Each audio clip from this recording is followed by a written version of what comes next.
기도하겠습니다. 사랑의 하나님 아버지, 성령님의 인도하신 가운데 저희가 함께 모여 예배 드릴 수 있어서 감사드립니다. 주님이 주시는 은혜를 사모하며 찬양으로 주 하나님께 영광을 올려드립니다. 저희 마음을 열고 기쁨으로 찬양을 드리며 예배의 모든 순서를 주님께 의지하며 예수 그리스도의 이름으로 기도드립니다. 아멘. 할렐루야. 주의 시간 찬양 드리는 시간 되겠습니다. 저 오늘 첫 찬양은 주나의 모든 것 다 같이 찬양했습니다.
me.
같이 신앙 고백하시겠습니다.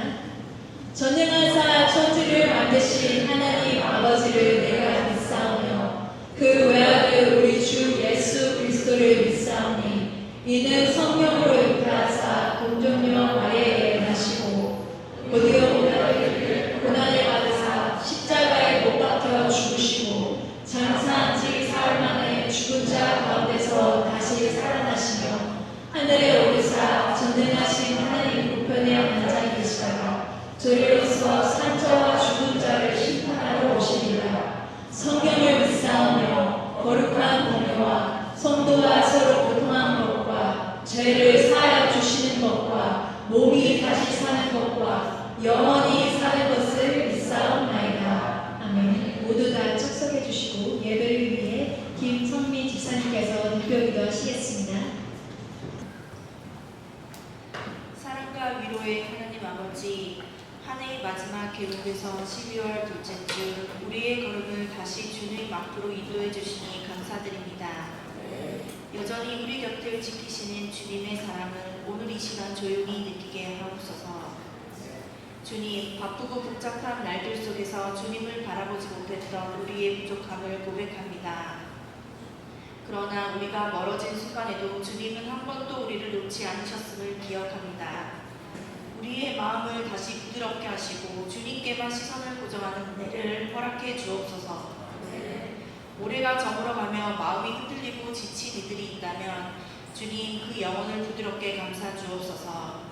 어둠 속에서도 길을 잃지 않도록 주님의 빛을 비추어 주시고 빈 마음에는 위로를, 떨리는 마음에는 평안을 더하여 주옵소서.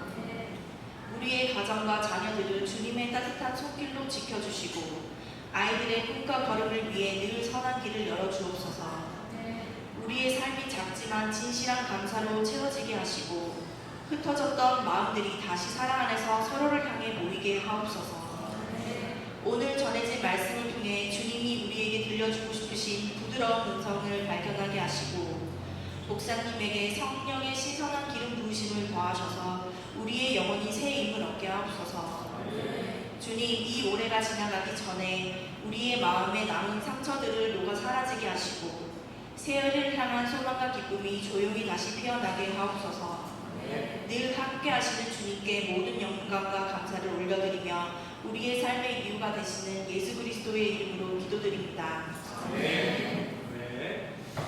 오늘 함께 나누실 본 말씀 함께 보도록 하겠습니다. 오늘 함께 보실 본 말씀은 요한계시록 1장 1절에서 8절까지입니다. 수정을 못했네요. 1절부터 8절까지 말씀 함께 보도록 하겠습니다. 제가 먼저 1절 읽고 2절부터는 성도님들이 교독해 주시길 바랍니다. 1절부터 5절까지 제가 지난주에 이렇게 설교해 드렸고요. 이제 나머지 부분들을 오늘 해나가도록 하겠습니다. 1절 먼저 읽을게요. 예수 그리스도의 계시라. 이는 하나님이 그에게 주사 반드시 속히 일어날 일들을 그 종들에게 보이시려고 그의 천사를 그 종 요한에게 보내어 알게 하신 것이라. 2절 시작.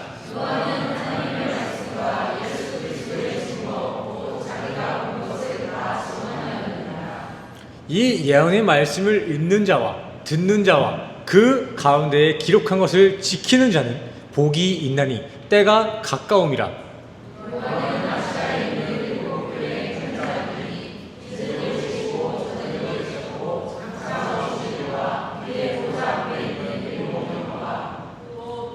또 충성된 증인으로 죽은 자 가운데서 먼저 나시고 땅의 임금들의 머리가 되신 예수 그리스도로 말미암아 은혜와 평강이 너희에게 있기를 원하노라. 이제 이 뒷부분부터 오늘 함께 교제해 나갈 내용입니다.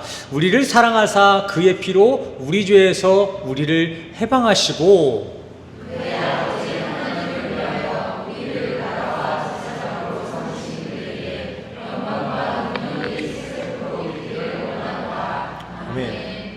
볼지어다 그가 구름을 타고 오시리라. 각 사람의 눈이 그를 보겠고 그를 찌른 자들도 볼 것이요 땅에 있는 모든 족속이 그로 말미암아 애곡하리니 그러하리라. 아멘.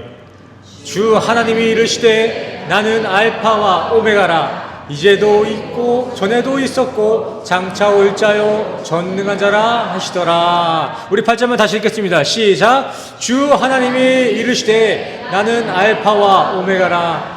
이제도 있고 전에도 있었고 장차 올 자요 전능한 자라 하시더라. 아멘. 할렐루야. 오늘도 말씀 앞에 서신 교회된 우리 성도님들을 주님의 이름으로 환영하고 축복합니다. 우리 옆에 계신 성도님들과 함께 인사하고 설교 말씀 나누도록 하겠습니다. 주님의 이름으로 환영하고 축복합니다. 잘 오셨습니다. 잘 오셨습니다. 네. 자, 특별 광고가 있네요. 네, 12월 25일 성탄절에는 이제 교회 본당에서 오전 11시에 예배가 드려집니다. 성탄 감사 예배입니다. 우리 성도님들 미리 스케줄을 잘 빼두셔가지고 성탄절은 좀 성탄절답게 좀 보내시기를 간절히 소원합니다. 또 그리고 성도님들이 물심양면으로 함께 해주신 그 선교 사역 보고를 좀 하려고 하는데요. 제가 깜빡하고 사진을 못 넣었는데 지난주 한 주간 제가 뚜바오 지역에 가서 무너진 천장, 이제 비가 많이 새서 천장이 다 무너져 있던 그 천장을 다 고쳤고요. 또 벽이 이제 지진이 일어났었대요. 그 지진 때문에 교회 벽들이 다 무너지고 벽이 깨지고 있었던 부분들이 있는데 그 부분들을 잘 메꿨습니다. 또 그 교회 앞에 커다란 이제 감옥이 새로 지어지고 있더라고요. 교회 바로 앞에, 저 앞에 KCC 건물보다 더 커다란 이렇게 감옥이 생겼어요. 그래서 성도님들이 불안하다 해가지고 그 창문마다 다 쇠창살을 설치해주고 왔습니다. 성도님들께 감사하다는 인사 대신 전하겠습니다. 자, 오늘 함께 보실 본 말씀의 제목은 구름으로 오는 위로입니다. 지난 시간 제목은 뭐였죠? 위로부터 오는 위로였죠. 또 오늘 두 번째 이제 계시록은 이제 구름으로 오시는 위로라는 제목을 가지고 함께 이제 교제를 나눠보길 원합니다. 자, 지난 시간 우리는 계시록의 서론 부분인 1장 1절부터 5절 이제 전반부까지를 살펴봤습니다. 자, 이 서론에는 어떤 내용들이 나왔었죠? 요한계시록 1장 그 서론 부분에 도입부 부분은 어떤 이야기들을 많이 나누고 있었죠? 계시록의 저작 이유와 성도들을 향한 위로가 중심적으로 담겨 있었습니다. 자, 그렇다면 지난 설교의 결론은 무엇이었습니까? 지난 시간의 결론, 다들 도미티안을 신으로 섬겨서 인생을 연명하고 세상 권세를 누리고 편안한 삶을 누리는 것이 참 복이요 평강이라고들 하지만 실상 진짜 복받은 인생은 하나님만을 주님으로 섬기고 예수님만을 그리스도로 믿고 따르는 성도들이 진짜 평강한 인생, 복된 인생이었음이 지난 시간의 결론이었습니다. 아멘이시죠? 아멘. 그리고 요한은 계속해서 이어서 왜 그런 세상의 평안은 평안이 아니요 그리스도를 따르는 것만이 참된 복이고 은혜가 되는지에 대해서 이어서 말하고 있는데요. 그 부분이 이제 5절 후반부의 내용입니다. 5절 말씀 우리 짧지만 읽어보겠습니다. 같이 시작. 우리를 사랑하사. 아멘. 그 앞구절을 자르고 오늘 다른 부분만 잘라낸 거예요. 우리를 사랑하사 그의 피로 우리 죄에서 우리를 해방하시고. 자, 이 말씀이 주어진 배경이 어떠한 때였습니까? 어떠한 그 배경 속에서 이 말씀이 주어진 거예요? 사지가 잘리는 고난 중에서 자기 자식이 사지가 잘리는 걸 지켜봐야 되는 그 핍박 중에서 전해진 편지가 이 계시록 편지 아니겠습니까? 자, 그렇다면은 왜 그렇게 핍박을 받는 중에서도 예수를 믿는 것이 복이 되는 것입니까? 사지가 찢어지는 것이 왜 복이에요? 우리를 얽매이고 있는 이 세상으로부터의 자유는 도미티안이 아닌 예수 그리스도로만 주어지는 것이기 때문입니다. 조금 달리 말하자면 우리를 진정 행복하게 하는 것, 자유롭게 하는 것은 돈이나 명예, 관계가 아니라 예수를 믿는 믿음 안에 있다라는 것입니다. 아멘이십니까? 생각해보세요. 세상 어떤 부호들이 자기 재산에 만족을 합니까? 어떤 부자들이 자기 재산에 만족을 하냐고요? 또 어떤 정치인, 어떤 인플루언서가 자신의 위치, 자신의 명예에 만족을 하는 그런 인플루언서가 있던가요? 없습니다. 만족하는 사람은 없어요. 다들 더 높이 올라가려 하고 더 비대해지려고만 합니다. 근데 제가 지난번에 SNS에서 보니까 누구는 또 돈이 있어도 아직 행복하지 않다면 돈이 아직 조금 부족한 거 아닐까요? 라는 질문을 하던데 그거 아닙니다. 우리는 궁핍해서 부족해서 불행하고 행복감을 못 느끼는 것이 아닙니다. 실사례를 한번 생각해 보시기 바랍니다. 돈 많은 재벌들도 온 세계에 수많은 팬덤을 가지고 있는 유명인들도 자살을 합니다. 이게 무엇입니까? 돈 많은 사람들도 또 인기 많은 유명인들도 자살을 해요. 우울증에 걸려요. 이게 뭐를 이야기하는 거예요? 부족함이 없어 보이는 그들에게도 치명적인 어떤 결핍이 있다는 거 아니겠습니까, 성도님들? 그죠? 이것이야말로 진짜 평안과 평강은 세상에서 오는 것이 아니라는 하나의 반증 아니겠어요? 성도님들, 참 평안은요, 우리의 좀 더 나은 부나 인기가 아니라 예수를 그리스도로 믿을 때 주어지는 은혜인 줄 믿습니다. 은혜에서 오는 거예요, 우리의 만족은. 그래서 요한은요, 사지가 찢기는 고난 중에 있던 성도들에게 당신들이 진짜 복된 성도입니다 라고 이야기할 수가 있었던 것입니다. 왜요? 왜 그렇게 이야기할 수 있었어요? 하나님은 그런 그들을 사랑하시기 때문이에요. 사랑하시기 때문에 복된 거죠. 얼마나요? 하나님 우리를 얼마나 사랑하셨습니까? 자기 자식을 넘겨줄 정도로 우리를 사랑하신 것이 하나님 사랑입니다. 제가 이렇게 얘기해도 성도님들 와닿지 않죠? 왜 그럴까요? 왜 우리는 성경을 통해 하나님께서 우리를 사랑하신 그 모습을 적나라하게 관찰했는데도 왜 우리는 그 사랑을 느끼지 못하는 것일까요? 목사의 설교가 부족해서? 성도의 이해도가 낮아서? 그런 부분도 없지 않아 있을 수 있겠지만 근본적으로 그 부분을 우리가 이해하려면 우리의 실상을 알아야 됩니다. 근본적인 이유는요, 우리가 그 하나님의 사랑을 제대로 느끼지 못한 것은 그 사랑은 우리가 감당할 만한 사랑이 아니기 때문입니다. 예측할 만한 사랑이 아니기 때문에 우리 인간이 그거를 예측하고 제대로 느낄 수가 없는 거예요. 성도님들 부족한 게 아닙니다. 조금 살에 와닿도록 조금 해볼게요. 성도님들 중에 혹시 절 살리겠다고 성도님들의 자식께 그 심장을 내어주실 수 있는 분이 계실까요? 한번 가정해 보는 거예요. 제가 죽을 병에 걸려서 다른 사람의 심장이 필요해. 그랬을 때 성도님들의 심장이나 성도님들의 그 자제분들의 심장을 내어주실 분이 계시냐고요? 없죠. 그렇죠. 네. 조금 서운한데? 네, 서운할 것도 없는 게 저도 성도님들을 위해 제 딸 심장 못 드립니다. 정말 죄송하지만 저는 제 딸의 팔 한쪽도 못 드려요. 손가락 하나도 못 드립니다. 저는 그래요. 목사가 참 야박하다 생각할 수 있겠지만 이렇게 자기 생명만, 자기 자식 먼저 사랑하는 것이 인간의 실상이요 수준 아니겠습니까? 이게 우리의 민낯인 거예요. 민낯.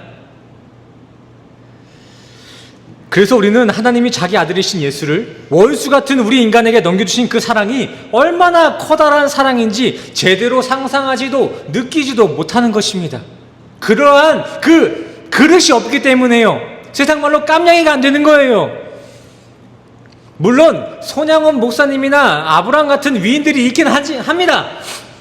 하지만 그 손양원 목사님도요, 이미 죽은 아들의 원수를 용서한 거 아니겠습니까? 이미 죽은 아들의 용서를 대신한 거지. 아들의 심장을 내어준 게 아니잖아요. 또 아브라함도 마찬가지예요. 아브라함도 원수가 아닌 하나님의 말씀에 복종하여 아들에게 칼을 대려고 했던 것이지, 정말 원수를 위해 아들의 심장을 꺼내려 한 건 아니지 않겠습니까? 자기 자식을 태어나기 전부터 원수를 위해 내어줄 그 원대한 계획을 가지고 사랑을 실천하신 분은 하나님 뿐이십니다. 이 말이 뭐예요? 우리 인간 중에 이 사랑을 온전하게 이해할 수 있는 사람은 하나도 없다라는 거예요. 이해할 수 없습니다, 우리는. 하지만 우리가 그 사랑을 제대로 알지 못한다고 해서 그 하나님의 사랑이, 그 십자가가 무의미해지는 것이 아닙니다. 우리가 공기를 보지 못하고 이 공기의 분자가 어떤 것으로 이루어져 있는지를 온전히 알지 못한다고 해서 우리가 숨을 못 쉬고 이 공기를 못 누리지 못하는 것이 아닌 것처럼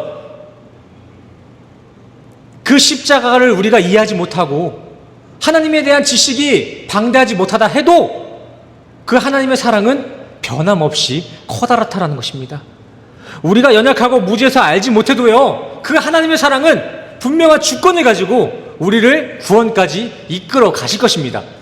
우리가 몰라도 우리는 그분이 인도해 내신다는 거예요.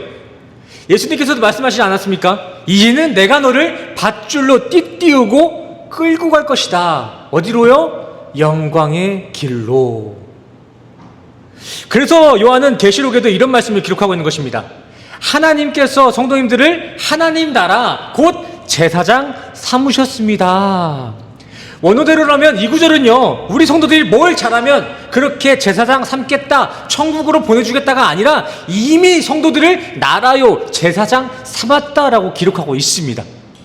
잘했으니까 천국 보내줄게가 아니라 넌 이미 내 아들임과 동시에 제사장이야, 천국 당첨이야 라고 이야기하고 계신 것이죠. 여기서 우리를 하나님 나라 제사장 삼았다는 것이 무엇을 의미하는 것입니까? 제사장, 성도님들이 제사장이고 하나님 나라래요. 이게 뭐를 의미하는 거예요? 뭐 신학적으로는 우리가 이제 성수에 들어갈 담력을 얻었습니다, 내 안에 계신 하나님, 내 안에 하나님이 계시니 우리가 교회이고 곧 천국입니다 라는 해석이 될 수도 있습니다.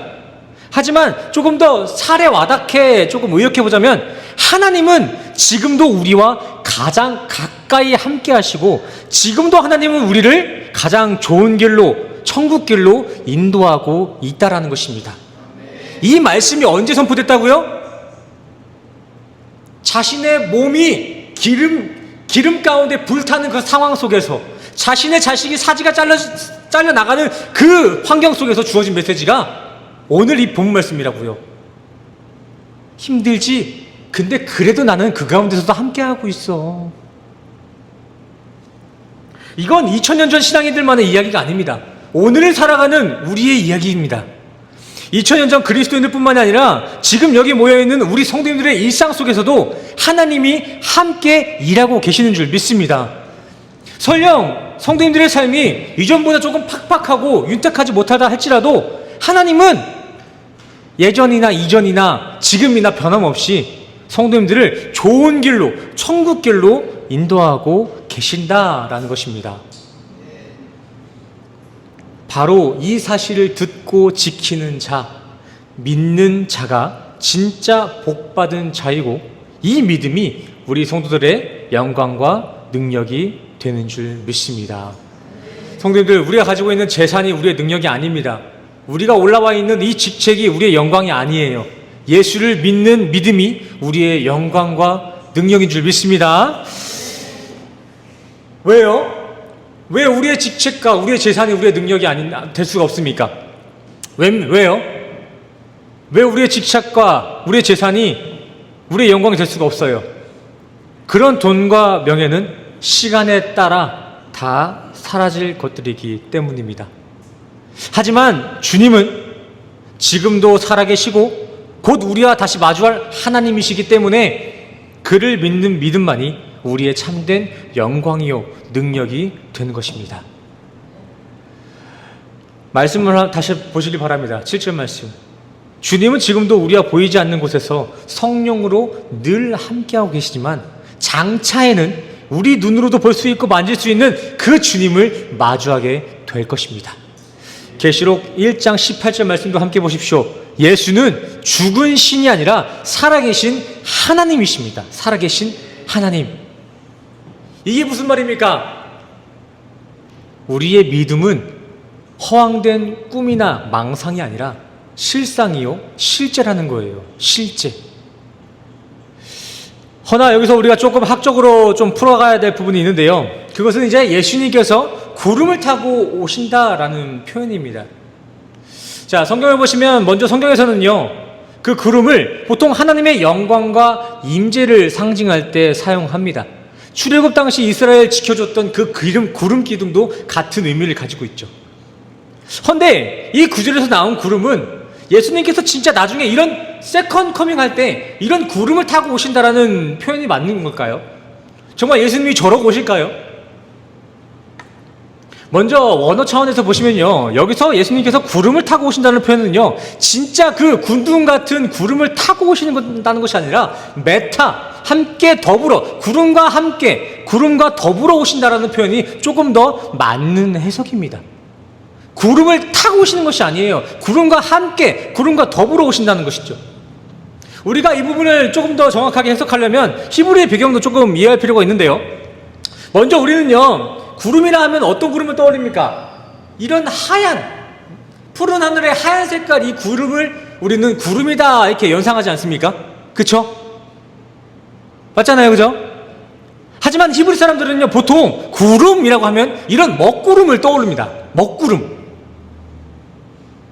우리는 구름 하면은 이런 윈도우에 나오는 허연 구름 생각하지만, 히브리 사람들, 이 성경을 번역했던, 이 성경을 쓴 사람들, 당시 이 성경의 그 배경에 있었던 사람들은 구름하면 먹구름을 상징하고 이해했다고 그랬고요.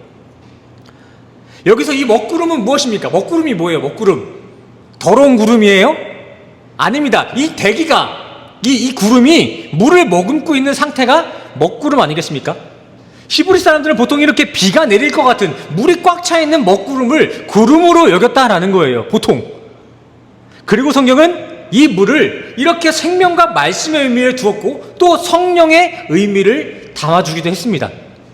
또 요한복음 7장 말씀에서 보시면요, 강, 즉 물이 성령의 의미를 내포하고 있음을 우리는 알 수가 있습니다.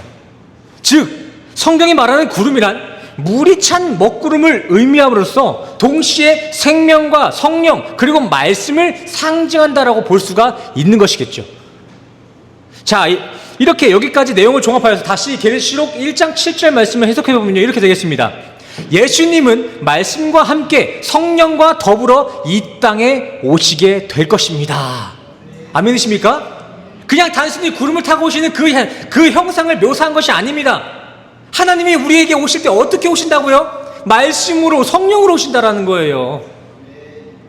계시록 19장 말씀에서도 보시면요, 주님이 이 땅에 다시 오실 그 모습을 이렇게 묘사한 그림이 있는데, 그때 예수님은 백만을 타고 피 뿌린 옷, 즉 하나님의 말씀을 입고 오신다라고 지금 나와 있지 않습니까?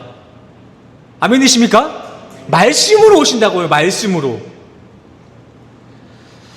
그리고 이어서 요한은 그렇게 성령, 말씀으로 예수님이 이 땅에 오시면 무슨 일이 일어날 거라고 말하고 있죠? 예수님이 그렇게 성령으로 말씀으로 오시면 이 세상은 어떠한 현상이 일어나요? 모두가 그 예수, 말씀을 보게 될 것이고 모두가 애곡한다라고 나와 있습니다. 자, 왜 주님이 오시면 다들 애곡을 하게 될까요? 예수님이 오시면 그냥 다 기쁜 거 아니에요? 평화의 주님이신데? 근데 성경은 뭐라고 얘기하게요? 믿는 이들이나 안 믿는 이들, 예수를 찌르는 이들이나 모든 족속들이 다 애곡을 한대요. 왜요? 주님이 이 땅에 재림하심과 동시에는 하나님의 심판이 있을 것이기 때문입니다. 예수가 이 땅에 구름 타시고 오실 때면은 심판이 함께 일어날 거라고요. 심판의 문이 열릴 거예요. 더하여 이 내용은요, 본래 구약 스가랴서 12장 말씀을 인용하고 있는 구절인데요, 이 말씀을 제가 지금 다 설명드리기 좀 어려우니까 집 가서 스가랴서 12장 말씀을 다시 한번 읽어주시길 바라고, 내용을 짧게 정리해서 종합해 보자면 이렇게 정리할 수 있겠습니다. 주님이 이 땅에 다시 오실 그날에는요, 모든 이들에게 심판이 있을 것인데, 그때에는 주님을 믿지 않았던 이들은 지옥에 대한 절망과 통곡의 눈물을 흘릴 것이고요, 하나님을 믿는 이들 또한 주님의 거룩함 앞에 경외의 눈물을 흘리게 될 것입니다가 7절 말씀의 정리가 되겠습니다.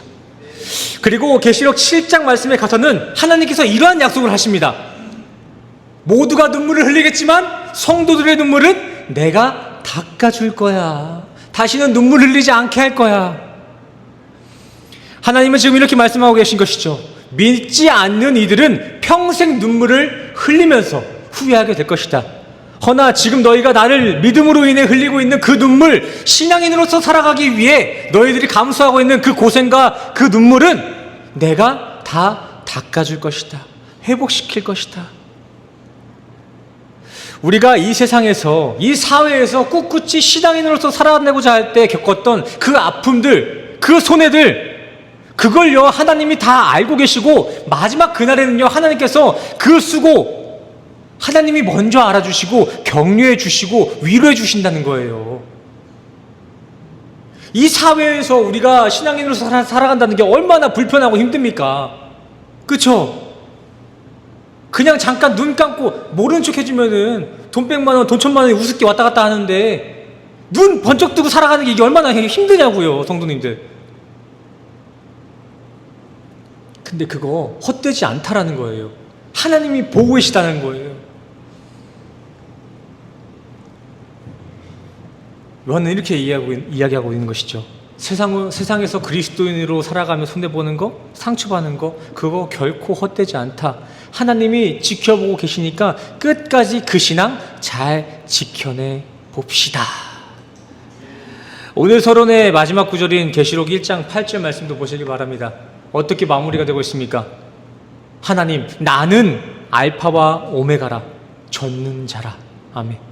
여기서 알파와 오메가가 무엇입니까? 이 알파와 오메가, 헬라 첫 글자이자 마지막 글자가 이 알파와 오메가인데, 이것은 하나님이 온 역사의 시작이요 끝이다 라는 하나님의 자기 선언 메시지인 것입니다.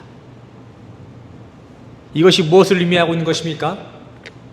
하나님은 우리가 태어나기 전부터 우리를 지켜봐 오셨고, 지금 그렇게 고난 중에 있는 성도의 삶 또한 하나님은 여전히 지켜보고 계시며, 마지막 그날 성도가 마주해야 될 것 또한 하나님이시니, 그런 도미티안을 숭배하지 말고, 그 도미티안 같은 세상 권세에게 지지 말고, 마지막 그날 마주하게 될 하나님만 바라보며 끝까지 신앙의 경주를 이겨나가라, 완주하라 라는 메시지인 것입니다.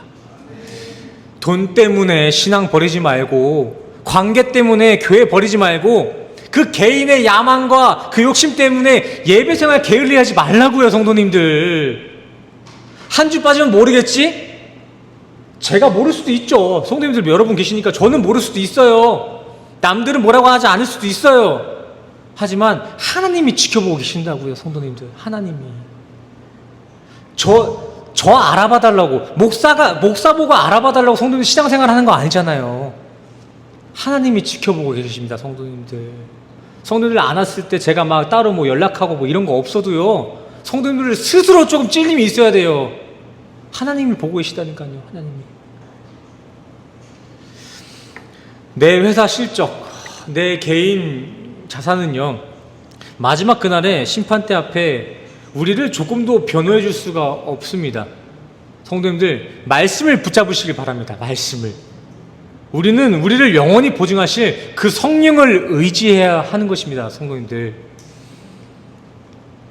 현 시대는요, 이 기독교 신앙을, 이 성경 말씀을 유사과학에도 못 미치는, 미신만으로도 못 미치는 어떤 하류 소설 취급을 하고 있지만, 결국 마지막 그날 우리의 영생을 변호해 주실 것은 성령, 이 성경 하나뿐입니다.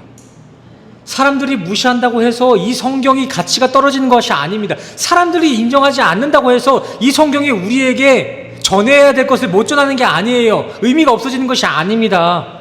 마지막 그날에 가보십시오. 그땐 깨닫게 되겠죠. 아, 우리가 붙잡아야 될 것은 성경이었구나. 아, 성령이었구나. 우리 성경과 성령으로만 살아갑시다. 안 믿으십니까, 성도님들? 혹시 이 중에 이렇게 성경과 성령만으로 살면은, 아, 다른 사람보다 그 인생이 뒤처질까 좀 불안하신 분 계십니까? 무리해서 도태될까 두려우세요? 육체적 반응은 그럴 수가 있습니다. 하지만 말씀을 보십시오. 우리 육체적 반응에 집중하지 마시고 하나님의 말씀에 집중해 보세요. 무엇을 두려워해야 됩니까? 우리가 진정 두려워해야 될 것은 시대에 어울리지 못하고 유행에 뒤처져서 사람들에게 인정받지 못하고 이 사회에서 도태되는 것을 우리가 두려워해야 될 것이 아니라, 진짜 우리가 두려워해야 될 것은 신앙을 잃고 말씀을 게을리하며 기도를 잊고 사는 우리의 불신앙을 두려워해야 하는 것입니다. 사회에서의 그 도태를 두려워할 것이 아니라 도태를 두려워해야 한다라고요. 여전히 세상을 우선시하고 세상만을 두려워하는 그런 신앙은 성령의 변호를 받지 못할 신앙입니다. 면밀히 말하자면 애초에 우리 안에 계신 성령님은요, 우리를 그렇게 인도하지 않으세요. 육체의 느낌대로 이끌지 아니하시고 성경 말씀대로 우리를 인도하신다고요. 단순히 지금 제가 그렇게 살지 못하는 사람들은 다 지옥에 갈 거다라는 메시지를 전하고 있는 것이 아닙니다. 그런 게으름과 방종에 매몰되지 마시고 다시금 성령을 의지하여 그 멸망할 세상 권세에서 나오자라는 것입니다. 우리 성도들 가운데서도 이 현 시대에도 영적 출애굽이 있어야 된다라는 거예요. 이 세상에서만 잘 먹고 잘 살며 세상 편의를 누리려 하는 것은 영적 간음이요 우상 숭배인 것이지 복이 아닙니다. 물론 우리가 잘 먹고 잘 사는 것도 하나님께서 우리에게 주신 은혜요 복이 맞습니다. 하지만 그것만 바라보며 하나님을 잊고 살아가는 그 인생은 간음한 인생입니다. 우상 숭배하고 있는 인생이에요. 복이 아니에요. 오늘 본문의 기록을 다시 한번 보시길 바랍니다. 진정 복된 인생은요, 이것이 하나님의 인도하심이 맞다면 이렇게 사지가 잘려 나가는 그 와중에서도 우리가 이 신앙을 지키는 것이 하나님의 뜻이 맞다면 그 길이 가시밭길이라도 난 끝까지 하나님 바라보며 예수님의 손을 붙잡겠습니다. 그 길을 걸어가겠습니다. 이 고백이 진짜 복된 인생, 복된 고백이 되는 줄 믿습니다. 성도님들, 마지막으로 제가 묻겠습니다. 성도님들이 바라는 오메가, 성도님들이 지금 꿈꾸고 있는 그 끝은 어디에 있습니까? 무엇을 꿈꾸며 살아가고 계십니까? 현재 성도님들은 그 인생의 표대를 어디에 두고 계십니까? 각자의 표대가 있을 것이고 각자의 마지막에 그 꿈이 있겠지만 그게 무엇이 되었든 그 꿈, 그 목적지가 이 땅에 속해 있으면 그거 다 죽을 일입니다. 멸망하게 되어 있어요. 성도님들, 우리 멸망할 이 세상 붙잡지 마시고 예수님 손 붙잡고 하나님 바라보며 살아갑시다. 그게 진짜 택함받은 백성들의 복된 삶, 평안한 삶이 되는 줄 믿습니다. 아멘. 우리 옆 사람과 인사하겠습니다. 땅 바라보며 살지 마시고 하늘 바라보며 살아갑시다. 하늘 보며 살아갑시다. 오늘 말씀이 지난주와 이어지는 내용이어서 조금 끊기는 부분들이 있었을 텐데 이해가 되지 않으시거나 조금 추가 설명이 필요하신 분들은 유튜브 채널 새생명교회에 들어가셔서 함께 말씀 교제해 주시고, 또 그래도 좀 말씀이 부족하다, 좀 설명이 필요하다 하시는 분들은 목양실을 찾아오셔서 연구실로, 저기 들어오시는 분 왼편에 있는 저 방이 저 연구실이거든요. 그쪽에 찾아오시면 제가 조금 더 자세하게 설명해 드리도록 하겠습니다. 오늘 설교 말씀 여기서 마치도록 하겠고요. 우리 시간 우리에게 주신 이 은혜 가지고, 이 말씀을 통해 우리에게 허락하신 이 감사 가지고 우리 주님 앞에 기도하며 찬양하는 시간 가졌으면 좋겠습니다. 우리 경배와 찬양할 때 찬양했던 모든 상황 속에서 함께 찬양하시면서 다시 한번 믿음을 결단하고 감사를 고백하는 시간 가집시다. 함께 찬양하시겠습니다.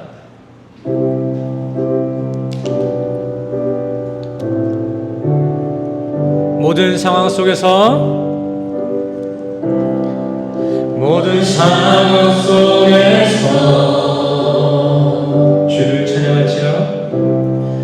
주를 찬양할지라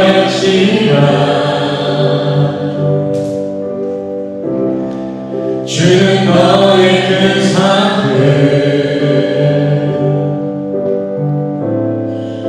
큰 도움이시라.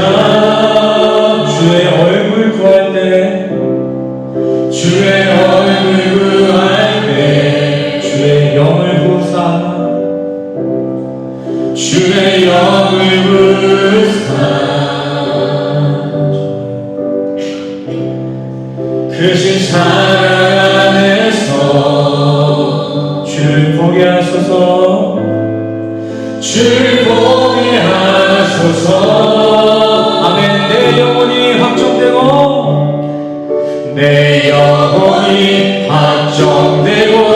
확정되어 싸우니 믿음에 흔들어 주 바라고 내 영혼이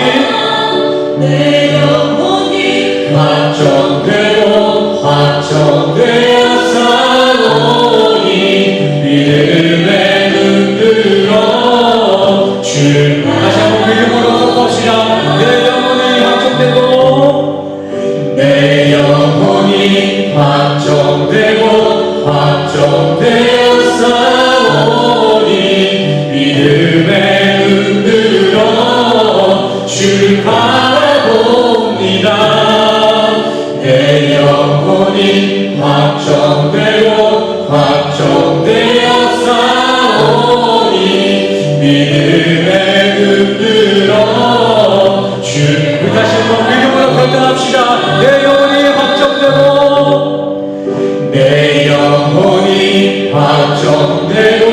확정되어 싸우니 믿음에 흔들어 주 바라봅니다.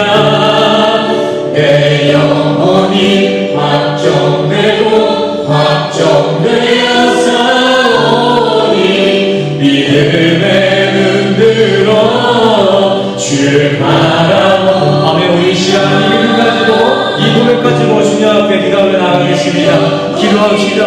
맞습니다. 주님. 기도하시겠습니다.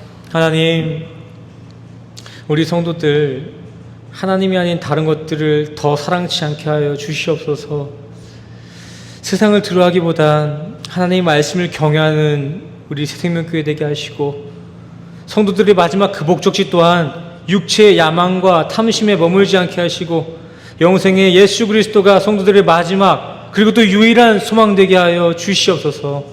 주님, 이 시간 우리의 소망이 이 땅에 있지 아니하고 하늘에 있음을 고백하고 다시 한번 그 믿음을 결단하고자 각자가 가지고 있는 땅의 소유들을 거룩히 구별하여 주님 앞에 아낌없이 봉헌하며 나아갑니다.